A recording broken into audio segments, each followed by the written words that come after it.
لیکن اللہ نے بحیات رکھا. انشاءاللہ اللہ سے دعا کرتا ہوں کہ اللہ جتنے حفاظ کرام اس رمضان ماہ رمضان کے لیے 4 دن باقی رہ گئے، اللہ جتنے حفاظ کرام رمضان کی تیاریوں میں مشغول ہے، اللہ ان حفاظ کرام کو صحت مند عطا فرما دے. اے اللہ ان کی ذہنی قوتوں کو عطا فرما دے. اللہ ان کی دماغی حالات، ان کی جسمانی پریشانیوں کو دور عطا فرما دے. اللہ ان کے گھر کے حالاتوں کو، ان کے مشکلاتوں کو اللہ اس مہینے میں سدھار دے، کیونکہ وہ تیرے طرف پورے راغب ہوتے ہیں، تیری قرآن کی طرف پورے راغب ہو جاتے ہیں، تیری محفلوں کی طرف پورے راغب ہو جاتے ہیں. آج رمضان کا مہینہ آ گیا، لوگ تجارت کرتے ہیں، لوگ شاپنگ کرتے ہیں، لوگ اچھا کھانا کھاتے ہیں، لوگ حلیم ملیم پیتے ہیں، بہت پھرتے ہیں، لیکن حافظ قرآن نہیں رہتا ہے. یہاں تک کہ حافظ قرآن مغرب کے بعد روزہ کھولنے کے بعد بھی کھانا نہیں کھاتا. میں کھڑا بھی سنا لوں، جب مجھے سکون ہو جائے تو میرے پیٹ میں تیری والا سکون سے جائے.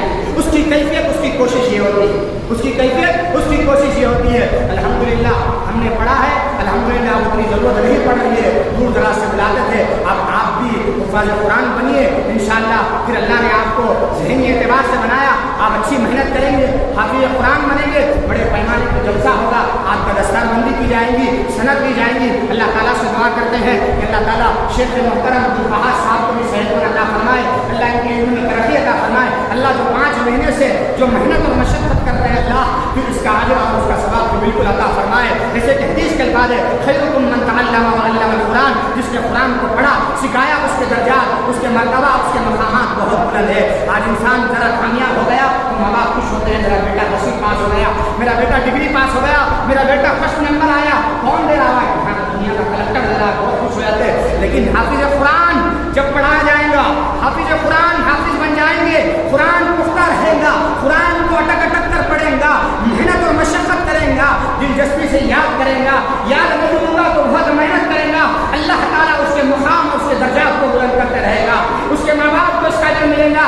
حدیثوں کے الفاظ ہے، کچھ علماء اس کو ضعیف قرار دیتے ہیں، کچھ علماء نصیحت کے لیے صحیح قرار دیتے ہیں. ان کے ماں باپ کو روز قیامت کے دن سونے کا تاج پہنایا جائے گا، اتنا چمکے گا جیسے کہ دنیا میں روز سورج نکلتا ہے، اتنا چمکے گا.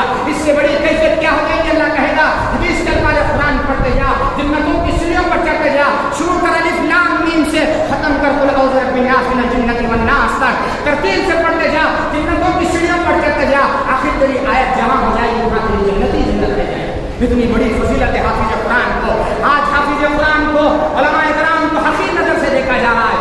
آج علماء کی عزت نہیں ہے، حافظ قرآن کو حقیر نظر سے دیکھا جا رہا ہے. کوئی مر گئے تو مدرسے کے بچوں کو بلا کر قرآن خوانی کر لیں گے، کوئی نیا گھر بن گیا تو مدرسے کے بچوں کو بلا کر نئے گھر میں پرسکار کریں گے. ایسا نہیں ہے میرے بھائی.